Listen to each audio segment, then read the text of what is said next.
Hey, welcome to HOWZA channel. In today's lesson, we will teach you how to add a payment method in Skype. Open Skype app. Go to the left side panel. Click on the three dots at the top right corner. Choose Settings from the list. A new window will open. Select Account and Profile from the left side list. Click on your account. It will open a settings window in your web browser. Go to the left side menu. Click on Billing Information. Click on Payment Details at the top of the page. Click on the plus next to Add a new payment method option.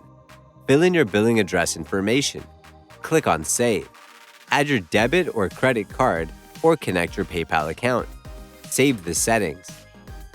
That's it. Thanks for watching the video. Please like it and let us know if you used any of our tips and tricks.